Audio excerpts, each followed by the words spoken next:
Shalom shalom ubwoko bw'Imana. Shalom shalom shalom. Umugoroba mwiza ku cyumweru cya Pasika. Turimo turasoza ibirori bya Pasika.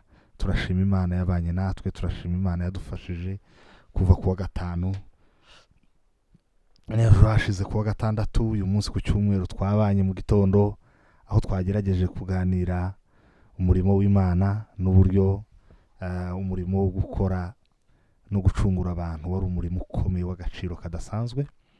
Turahimbaza Imana rero ku bwabyo. Ndizera ko mwafashijwe kandi muzakomeza gukurikirana ijambo ry'Imana, nta gushidikanya ko biza kubafasha.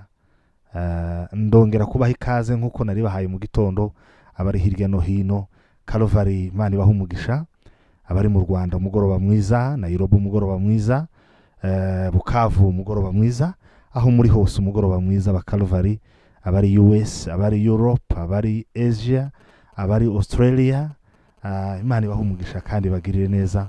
Tubahaye ikaze mu ijambo ry'Imana. Turaha ikaze inshuti zacu zose aho muherereye hirya no hino, abadukunda bakunze kudukurikira. Turabaha ikaze muri uyu mugoroba mwiza Imana yaduhaye ku cyumweru, ku itariki z'umunsi Imana yatekereje ikabona ko ari ibihe byiza byo gucungura abantu. Buriya hari ikintu gikomeye Imana yakoze kidasanzwe. Kuducungura wari umurimo ukomeye. Iyo Kristo avuka ntapfe ngo azuke byari ibibazo. Yaravutse ni byiza, yarapfuye nibyo, ariko igikomeye yarazutse. Haleluya. Ejo tuzaba twizihiza umunsi yazutseho, ko biri iravuga ngo kuwa mbere w'iminsi 7 mu rubungabungo. Murukerera rero muze kwibuka umwanya, mufata umwanya mutekereze imirimo Imana yakoze. Mbifurije icyumweru cyiza, mbifurije umugoroba mwiza. Nta gushidikanya ko Imana iri kumwe namwe kandi komeza kubafasha. Hari indirimbo yo mu gitabo cyo gushimisha, indirimbo y'102 ivuga ngo iby'isi Yesu yabinkuyemo. Reka dufatanye kuyiririmba hanyuma tuganire bukeya ku cyo Pasika yaduhaye, icyo Pasika yadushingirije, icyo Pasika yakoze mu buzima bw'abakristo. Iby'isi Yesu yabinkuyemo ubw'amaraso ntibinkangubu, nunamye imbere y'umusaraba Yesu yanejeje de mu maraso ye. Nje nkunda umukiza wanje waniguriye igorigota ku giti. Nje nkunda umukiza wanje waniguriye igorigota ku giti. Nari nazimiriye mu jaha ndimbata y'ishari n'inzangano, umunsi w'amateka nkutinya ankirisha amaraso ku musaraba. Nje nkunda umukiza wanje waniguriye igorigota ku giti. Nje nkunda umukiza wanje waniguriye igorigota ku giti.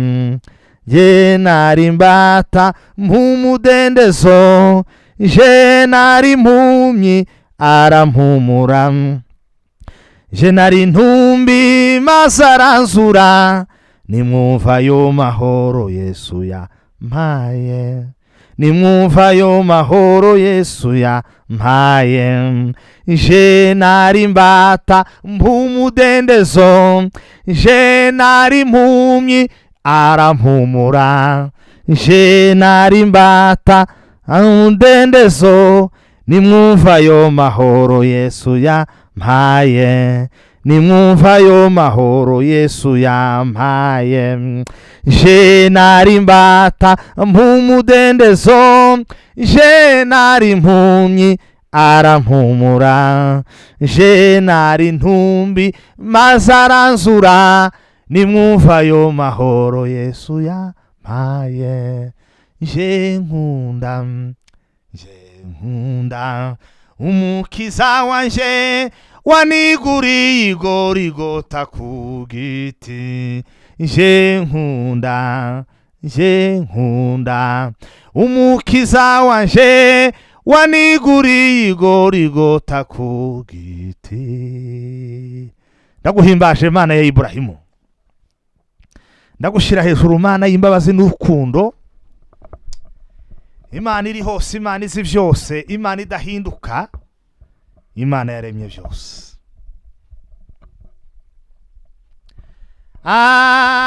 Ngwerega Mana imigambi yawe ku mwana w'umuntu, ibihe byose ihora ari myiza. We wabohoye Pawulo na Sila, wabonye agahinda ka Yabesi, wazuye umwana wa Yayiro. Werega Mana imigambi yawe ku mwana w'umuntu, ibihe byose ihora ari myiza. We wabohoye Pawulo na Sila, wabonye agahinda ka Yabesi, wazuye umwana wa Yayiro. Imbaraga zawe n'urukundo rwawe rukomeye rwatumye utanga umwana wawe ukunda umwe w'ikinege Yesu Kristo, kugira ngo umwizera wese atarimbuka, ngo ahubwo abone ubugingo buhoraho kandi atsindishirizwe no kumenya Imana binyuze muri Kristo.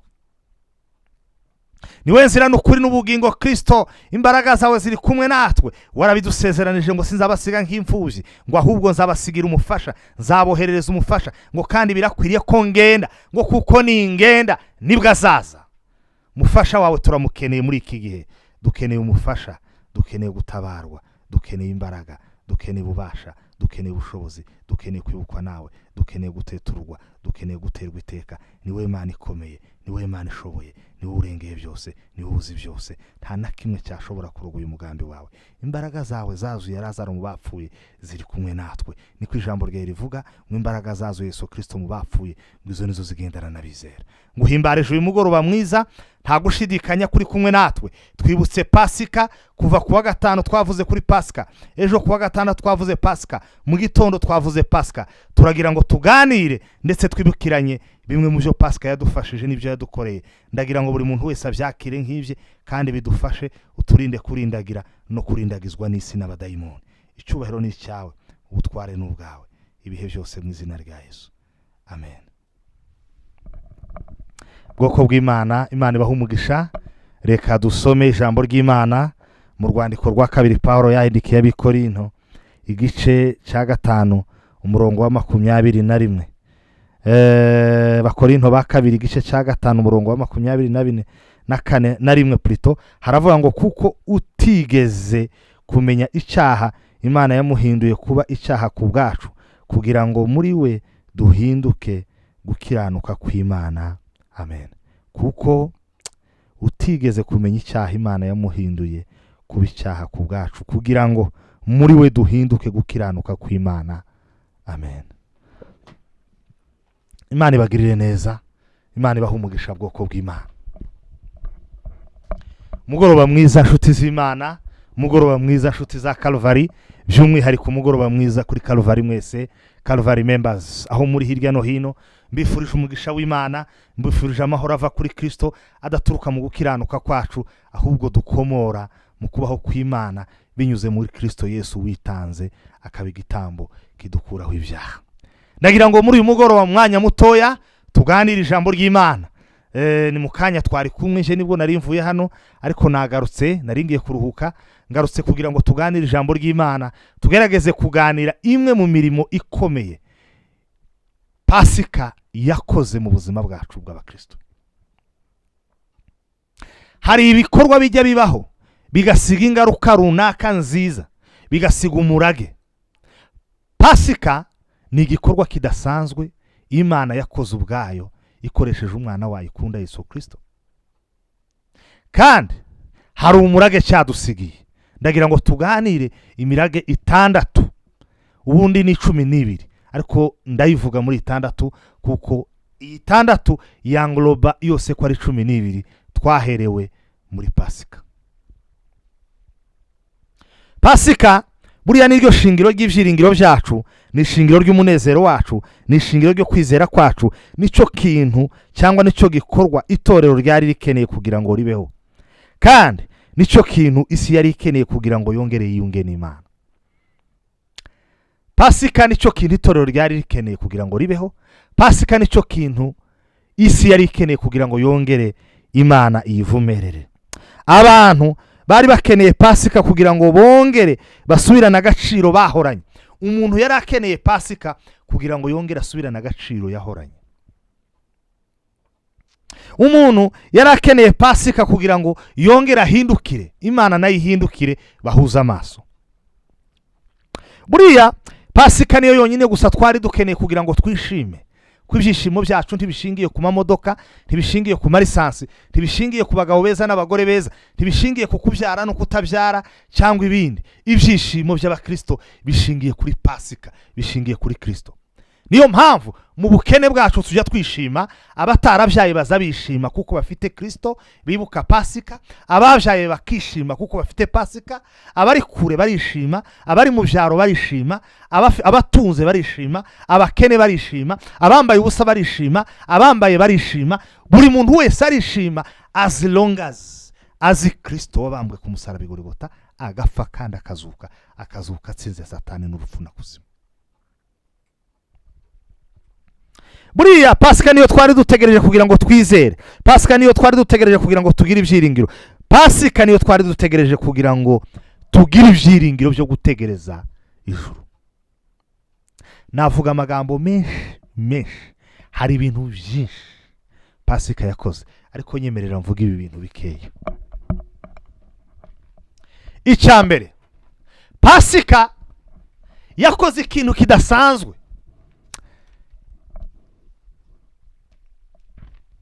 Pasika yadukuyeho urubanza rwo gupfa iteka. Pasika yadukuyeho urubanza rwo gupfa iteka. Igihano cyari kidukwiriye cyo gupfa iteka ryose, Pasika yakidukuriyeho. Iyo Kristo avuga ijambo rya nyuma yavuze, yaravuze ngo birarangiye. Birarangiye. Tetele star. Birarangiye. Icyo yavugaga cyari kirangiye, ni urugamba rwo gucungura umwana w'umuntu. Ni urubanza rwari hejuru y'umuntu rwo kumwica. Binyuze muri Pasika, igihano cyari kidukwiriye cyo gupfa twagikuriweho. Iyo usomye mu gitabo cy'Itangiriro ibice 11 umurongo ngira ngo wa 21, 11:21, Bibiliya igaragaza ukuntu Mose yaganirije Abisiraheli ngo abategeka kubaga buri muryango, ngo akabaga umwana w'intama, buri muryango ukabaga umwana w'intama, ngo hanyuma ugasiga ku nkomanyirizo z'umuryango ndetse ngo no mu ruhamo rw'umuryango, kugira ngo marayika murimbuzi ngo naza ngo agasanga hari ikimenyetso cy'amaraso mu ruhamo rw'umuryango ngo atambuke. Amaraso ya Kristo yamenetse yatumye urupfu rudutambuka. Nivuga urupfu ntabwo mvuga urunguru rwo kuzumva umunsi umwe Christophe yapfuye. Oya. Ntabwo mvuga urunguru nawe tuzumva wapfuye. Ntabwo ari kukwifuriza ibibi, ariko ni ihame. Keretse Kristo aje tukiri bazima, ariko tuzapfa. Ntabwo ari urupfu. Hari urupfu rw'iteka ryose, urupfu rwa nyuma y'uru rupfu. Urwo rupfu ntabwo tuzarufa binyuze mu maraso yamenetse i Golgotha. Kubera Pasika twebwe abagombaga gupfa, Imana yarabihinduye, ahubwo ituvunjiramo ubugingo buhoraho. Abaroma igice cya 8 umurongo wa 1 haravuga ngo nuko rero ngo abari muri Kristo Yesu ngo nta teka bazacirwaho, nta teka tuzacirwaho, nta rupfu rw'iteka tuzacirwa. Kubera iki? Kubera Pasika. Icyo ni ikintu cya mbere. Icya kabiri, Imana binyuze muri Pasika yatugize umuryango wayo. Igice cya mbere cya Yohana igice cya mbere umurongo wa 12, reka twasome. Yohana igice cya mbere umurongo wa 12, ubutumwa bwiza ko bwanditswe na Yohana igice cya mbere umurongo wa 12. Haravuga ngo icyakora abamwemeye bose bakizera izina rye yabahaye ubushobozi bwo kuba abana b'Imana. Yabahaye ubushobozi bwo kuba abana b'Imana. Imana yatugize umuryango wayo bwite binyuze muri Pasika. Abamwemeye bose, icyakora abamwemeye bose bakizera izina rye yabahaye ubushobozi bwo kuba, apana bwo kwitwa. Kenshi tujya dukora amakosa yo kuvuga ngo yabahaye ubushobozi bwo kwitwa. Ushobora kwitwa marayika uri daimoni, ushobora kwitwa pasiteri uri umurozi, ushobora kwitwa nyiranziza uri nyiranabi, ushobora kwitwa pasiteri uri umurozi nari mbivuze, ushobora kwitwa nyiramahoro uri nyiramahane, ushobora kwitwa nyiramugisha uri nyiramuvumo. Mu yandi magambo, ntabwo Pasaka yabayeho kugira ngo twitwe gusa abana b'Imana. Oya, ahubwo Pasika yaraje ngo tube abana b'Dalivo mite dride des anges volume les ambroge ni failoba tangira sambrude defeni priest. Bitanyuze mu gukiranuka kwacu, binyuze mu gitambo cyatangwa i Golgotha, twahindutse abana b'Imana. Twahindutse umuryango bwite w'Imana. Bavandimwe, cya kabiri Pasika yazanye, yaraje ngo duhinduke abana b'Imana. Vuga ngo haleluya. Cya gatatu, Pasika yatumye tugira uburenganzira bwo kuragwa ijuru. Pasika yaduhaye uburenganzira bwo kuba baraganwa na Kristo. Abaroma igice cya 8 umurongo wa 17. Reka nabwo twasome Abaroma igice cya 8 umurongo wa 17. Bibiri ivuze neza, iravuze ngo kandi ubwo turi abana bayo turi n'abaragwa, ndetse turi abaragwa b'Imana, turi abaraganwa turi abaraganwa na Kristo, niba tubabarana nawe ngo duhanwe ubwiza nawe. Turi abaraganwa na Kristo. Umurage Imana yageneye Kristo natwe tufiteho uburenganzira binyuze muri Pasika. Pasika yaraje kugira ngo tubeho. Pasika yaraje kugira ngo ubuzima bwacu bugira agaciro, tube mu muryango w'Imana. Pasika yaraje kugira ngo dukurirweho urubanza, dukurirweho igihano cyo gupfa iteka twari dukwiriye, ahubwo Imana ituvunjire mu bugingo buhoraho.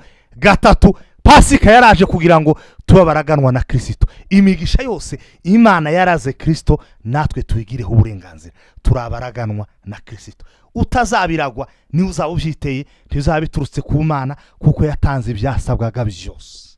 Icyo usabwa ni kimwe, ni ukwizera Kristo umwana w'Imana, Imana yohereje mu isi. Vuga ngo haleluya. Turabaraganwa na Kristo. Abafilipi igice cya 3 ngira ngo umurongo wa 20 haravuga ngo naho twebweho, ndumva ntibeshe, 2 umurongo wa 3 umurongo wa 20 haravuga ngo naho twebweho iwacu ni mu ijuru, ngo niho dutegereje umukiza kwa zava. Naho twebweho abizeye Kristo, abahawe Pasika, iwacu ntabwo ari hano ku isi, ni mu ijuru niho dutegereje umukiza kwa zava. Aha mu isi si iwacu, ni ukuri. Aha ni muri n'ahantu ho gukorera ubuzima busanzwe gusa, ni muri donc champ d'activité, ni n'ahantu ho gukorera ibikorwa bya minsi yose, ariko si iwacu. Kurya umuntu ajya agenda akirirwa mu kazi, ariko azi mu rugo, umutima we uri mu rugo, n'ibitekerezo bye biri mu rugo, nyuma y'akazi agataha mu rugo, niko natwe tumeze mu ijuru binyuze muri Pasika. Twe tuba mu isi, imitima yacu iba mu ijuru. Tujya dukora ku isi, ariko imitima iri mu ijuru. Tujya dutekereza hano, ariko dutekereza n'ijuru. Ibyo dukora byose dutekereza mu ijuru. Nyuma y'imirimo, nyuma y'akazi, akazi nikarangira tuzataha. Ntitwabiheshejwe n'imiryango tuvukamo, byanyuze muri Pasika. Pasika nziza abakozi b'Imana, Pasika nziza abantu b'Imana. 4, binyuze muri Pasika twahawe ubwiza bwo kugira neza isi. Twahawe ubwiza butanga ubwiza. duhabwa ubwiza butanga ibyiza, duhabwa agaciro gatanga agaciro, duhabwa umugisha ugomba gutanga umugisha. Twebwe abaraganwa na Kristo, twebwe abafite akazi bari gukora hano mu isi ariko ibitekerezo biri mu ijuru, Imana yatugize umuyoboro wo kugira ibyiza duhereza abantu. Yesu ubwe igice cya 5 umurongo wa 13 n'uwa 14, ngira ngo ubutumwa bwiza uko bwanditswe na Matayo igice cya 5 umurongo wa 13 n'uwa 14, Bibiliya iravuga ngo muri umunyu w'isi, turi umunyu w'isi. Binyuze mu kuza kwa Kristo, Imana yaduhinduye umunyu w'isi. Kabiri, muri umucyo w'isi. Mu yandi magambo, kuba tukiri ku isi abantu barabona, kuba tukiri ku isi abantu bazi iyo baja, bazi iyo bava. Ndabarahira ukuri, umunsi abakristo bazava ku isi, mufite urugero, mwabonye corona ivyo yakoze, abantu bose bari mu mazu, umuntu ari mu kuvyuka ukavuga ngo ese uwaraye mu kindi cyumba ntiyoba yanduye corona. Nuko bizagenda, yemwe nuko bizagenda uk'isigashira, abantu bazagenda, imodoka zizabura iyo zija, indege zaparika ku bibuga, imipaka izabura abayicaho, za visa zizabura abazikenera kandi tuzishaka buri munsi, ibintu byose bizohagarara mwisi, abera nibayivamo. Muririmbye yararirimbye, nako n'umwanditsi yaravyanditse ngo abera bo mwisi ngo nizo mfura zonyine Imana yishimira. Imana yatugize umunyu w'isi. Kabiri, Imana yatugize umuco w'isi. Gatatu, ndetse yatugize umudugudu ngo wubatse ku mpinga z'umusozi. Yesu Kristo avuga ririya jambo yireferaga ku mudugudu w'ubuhungiro. Hari imidugudu y'ubuhungiro yanditse mu gitabo cyo Kubara, ndibaza Imana yatugize umudugudu, Imana yatugize umucyo, Imana yatugize umunyu. Turi umunyu w'isi. Nitwe dutuma isi ryoha, nitwe turyoshya ibyo ku isi. Kabiri, turi umucyo w'isi. Twaraje ngo tumurike abagendera mu mwijima babona aho baca. Izo ni imbaraga twahawe na Pasaka kandi twazisiguwe na Kristo. Gatatu, turi umudugudu wubatswe ku mpinga y'umusozi, abantu baza baduhungiraho. Ni ikintu cyo kwibaza, bakristo bavandimwe, muri uyu mugoroba ubyibaza, abantu baza baguhungiraho cyangwa bajya baguhunga? Byibaze neza, ese abantu bajya baguhungiraho cyangwa bajya baguhunga? Ask yourself, ibaza icyo kibazo. Abantu bajya baguhungiraho cyangwa baza baguhunga? Hari imidugudu yari yubatswe mu Isiraheli, Imana itegeka ko yubakwa, umuntu wese bahigaga icyaha yaba yakoze cyose, ageze muri uwo mudugudu w'ubuhungiro ntiyabaga gipfuye. Ese abantu baraduhungiraho cyangwa ntibaduhungiraho? Baraduhunga. Imana yatugize umunyu, Imana yatugize umucyo, Imana yatugize umudugudu ngo wubatse ku mpinga y'umusozi, kandi abantu bajya baduhungiraho. Ibyo byanditse mu butumwa bwiza uko bwanditswe na Matayo igice cya 5 umurongo wa 13 n'uwa 14. Mu gitabo cyo Kubara umurongo igice cya 35 ushobora gusangamo ari amakuru ajanye n'imidugudu y'ubuhungiro. Pasika icya 5, Pasika yakoze, Pasika yaduhaye ijuru turi mu isi. Pasika yaduhaye ijuru turi mu isi. Tujya turyama tukaryamana ijuru. Iyo dutekereza tuza twibuka ijuru. Mu ntege nke zacu tujya twibuka ijuru tugahindukira. Mu magambo yacu tujya twibuka ijuru. Imbere y'ibitugoye tujya twibuka ijuru.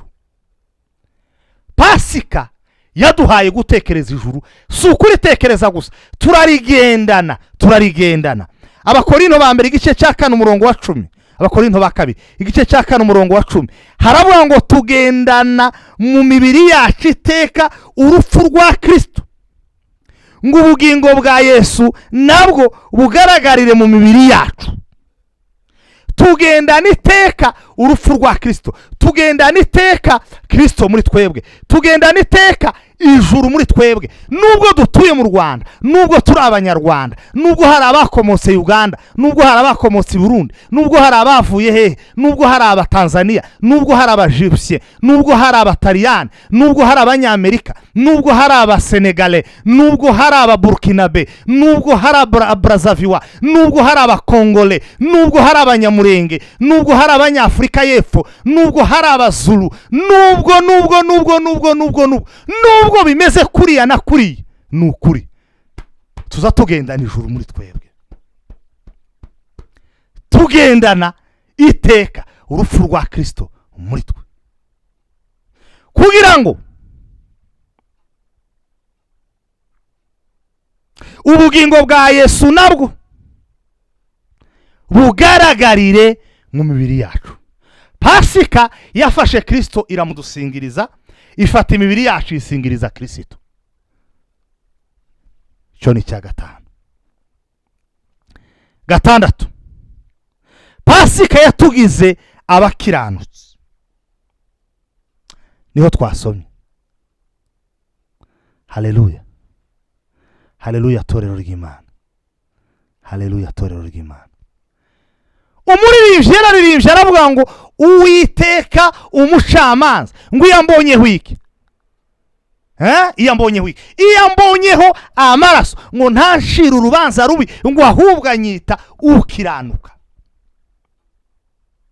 Ntabwo ari uko akubonyeho amafaranga, ntabwo akubara nk'umukiranutsi kuko yabonye uri muremure, ntabwo akubaraho umukiranutsi ko yabonye ufite izuru ryiza, wirata ngo iwanyu ngo mufite amazuru meza, ngo mukomoka naha.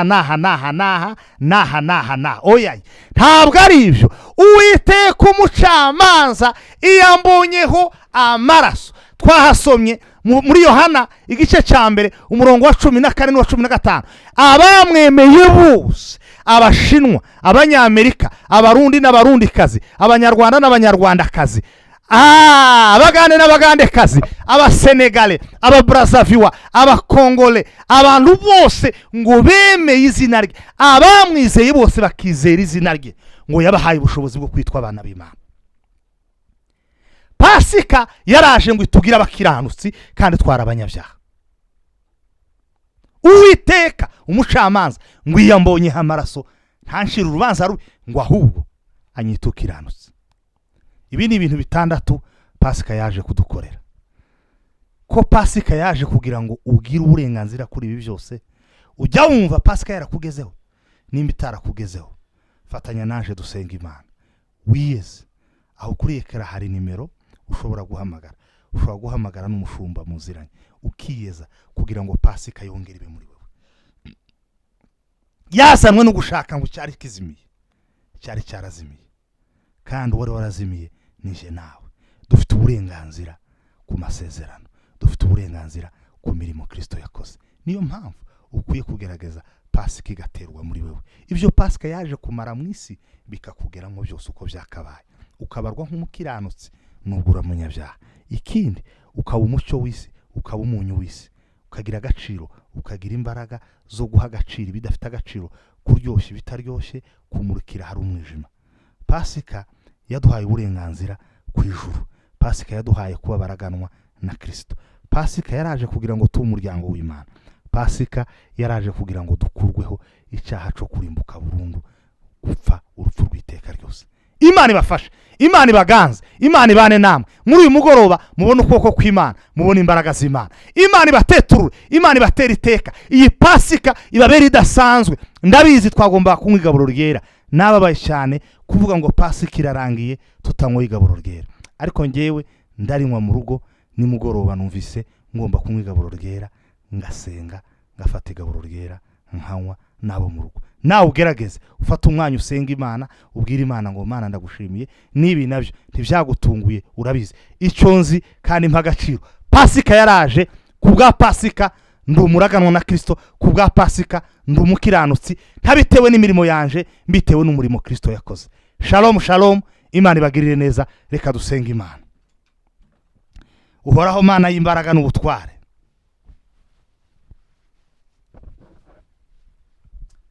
uhimbazwe gitare cy'amasezerano Imana itajihinduka.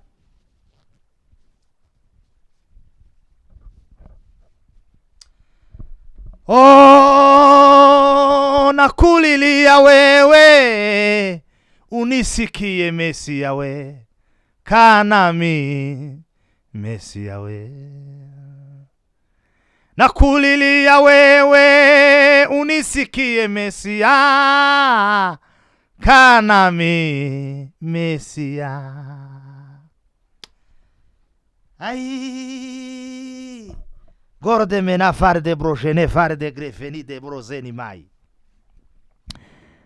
Ndayibutsa imirimo wakoreye Golgotha Mana, ndayibutsa imirimo yawe Mana. Ndashima amaraso yawe yavuye, ni kubwanje yamenetse, ari amaraso yamenetse kubwanje. Uhagaze mukiza we, urugi rukinzwe, ai ngutegereje yuko we bagukingurira. Mwami dufite isoniyo zuko guhemukayo, none wijire mwami we ntudusiga ukundi. Ai ngwakomanga kurugiwe, kandi dorafite inkovu z'imbereri n'ikamba ry'amahwa. Ariko bene datayo palia salame e bella sambre de la sangula bania fo. Pasika yaraje kugira ngo urupfu rw'iteka ryose ntirukangereho. Pasika yaraje kugira ngo mbe umwana w'Imana bwite. Pasika yaraje kugira ngo ivyo Kristo aragwa nanje nzaraganwe nawe. Pasika yaraje kugira ngo mpa agaciro ibitari bigafite. Mbere umuco ahari umwijima, mbere umunyu aharura, kandi mpinduka ubuhungiro. Ndakwinginze Mana bishoboze, unshoboze kuba umunyu w'isi, unshoboze kuba umucyo w'isi, unshoboze kuba umudugudu w'ubuhungiro. Yawe sala, Yawe sala lolenge nayo salai, Yawe sala lolenge nayo sala. Parte des anges vene la sauna brighe ne veli, formalisme des embrighe ne varida lari modina boxe te fine boy.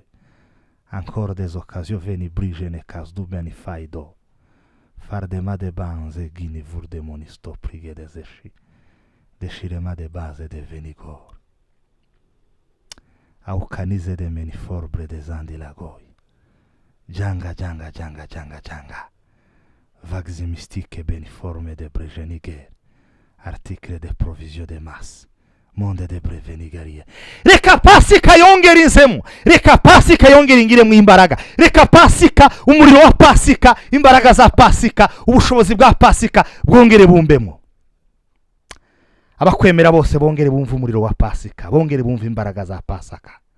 Pasaka we, Pasaka mu masha, yokoyo Pasaka mu masha we, Pasaka we, Pasaka. Mana we, nkumbuye Pasaka, nongeye kumva mpuze Pasaka, ntekereje kuri Pasaka, nibutse Pasaka, ntekereje Pasaka.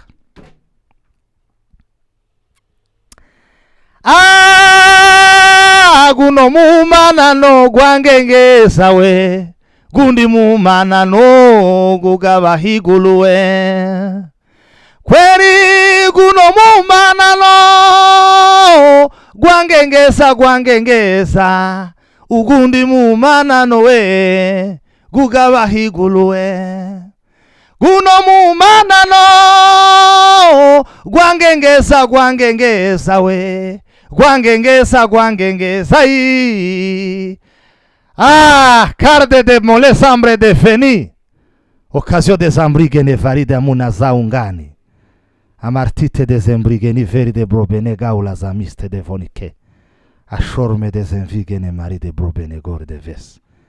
Versification mesastique de bonivore de mole bai. Occasion de martique venigoi.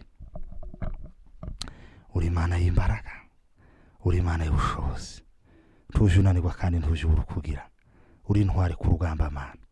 Ushimwe ku cyo wakoze Mana, ushimwe ku bwa Pasika. Ntabwo twasoza Pasika tutavuze aya magambo ngo uhimbazwe, ushirwe hejuru, ukomerwa amashi, upfukamirwe, uzamurirwa amaboko, ibyaremwe byose bivuge ko ari wowe Mana, ibyaremwe byose bivuge ko ari wowe wisangije urukundo rudasanzwe, amahanga yose abwirane ko ari wowe Mana ikomeye, imigezi ibwira indi migezi ko ari wowe Mana ikomeye, ibiyaga bibwirane ko ari wowe Mana ikomeye, inyamaswa zo mu buvumo zibwirane ko ari wowe Mana ikomeye. Uri Imana yaremye ijuru n'isi, uri Imana yisangije urukundo rudasanzwe, uri Imana yaremye byose, ishobora byose, iri hose kandi izi byose. Ndaguhimbaje ku bwa Pasika, hamwe na bene data bose dukurikiranye uyu mwanya, hamwe na bene data bose bemera Kristo wazutse akazuka atsinze Satani, rupfu na kuzimu, kandi akaba yaragiye kudutegurira aho tuzaba.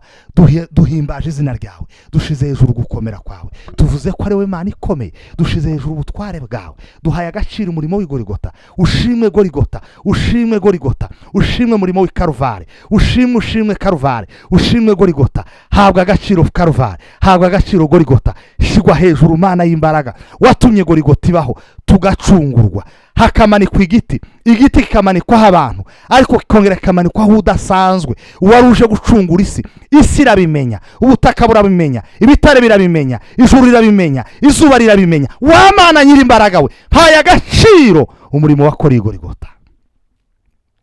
Ndaguhimbaje ko ari wowe Mana ifite byose kandi izi byose, ushigwe hejuru kandi uhabwe icyubahiro gitare cy'amahanga. Ibisa n'inzitizi n'inzitane byose bihinduka ubusa imbere y'amaso yawe. Utwibuke kandi utugaragariza imbaraga zawe n'amaboko yawe akomeye. Twizera imbaraga zawe, twizera ubushobozi bwawe, tuzi yuko utajunanirwa kandi utajubura kugira. Uri imbaraga zawe kwisunze n'abagutegereje.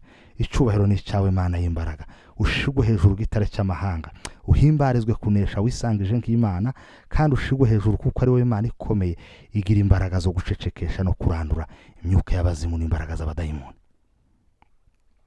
Ndacogoza imbaraga z'abazimu, ndananiza gukora k'umwanzi, ndigiza imigambi y'abadayimoni mu izina rya Yesu Kristo. Abantu batekereze kuri Pasika, binjoyinge Pasika, babe muri Pasika, batekereze Pasika, barye bibuka Pasika, batekereze bibuka Pasika, imbaraga zawe zibibutse Pasika, ubuzima bwawe bibuke Pasika, nibarota barote Pasika, nibatekereza batekereze Pasika, nibaganira n'imiryango ntibakibagirwe gushyiramo Pasika.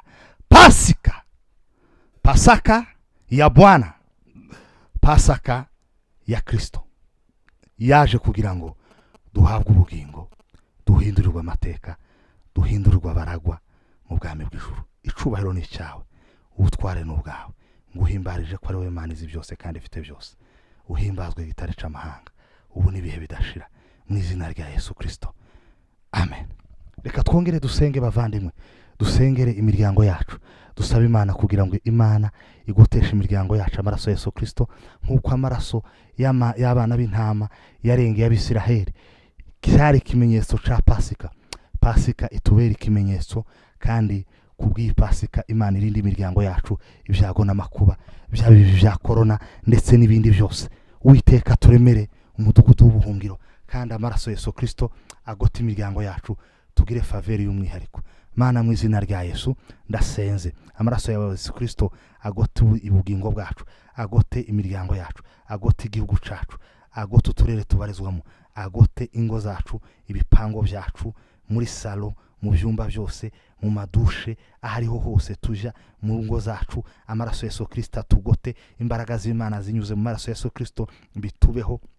Uri Imana yo kwizerwa, uri Imana y'imbaraga, uturinde ibyago, uturinde amakuba, udukomereze mu runga amasezerano y'ijambo ryawe, kandi uturinde gucogora no gucika intege. Ubugingo bwacu turakwizeye, mu bugingo bwacu turagutegereje. Ni wowe Imana ikomeye, ni wowe Imana ishobora byose. Uhimbarizwe ko ari wowe Imana ifite imbaraga, uhimbarizwe ko ari wowe Imana ifite byose, ufite ubushobozi bwo gucecekesha no kurangiza imyuka mibi n'imbaraga z'abadayimoni. Nguhimbaje nk'Imana ifite byose kandi izi byose, ushigwe hejuru gitare cy'amahanga, ubu n'ibihe bidashira, kubw'ijambo rya Kristo Yesu Umwami, amen. Shalom shalom, Pasika nziza, Imana ibane namwe, Imana ibagirire neza. Mbifurije Pasika nziza, mugira amahoro ya Kristo. Kristo yaraje kugira ngo tugire amahoro, yaraje ngo dukiranuke, yaraje ngo adukureho urubanza rw'urupfu, adusingirize ubugingo buhoraho. kandi yaraje kugira ngo turyoshye ibirura, duhinduke umucyo, ndetse tube umudugudu w'ubuhungiro. Ikiruta byose, amaraso ya Yesu Kristo yaramenetse kugira ngo twebwe abanyabyaha tubarweho gukiranuka, tudakuye mu mbaraga zacu, ahubwo dukuye ku maraso yamenetse. Imana ibahe umugisha, Imana ibagirire neza. Shalom shalom, ndabakunda cyane. I love you.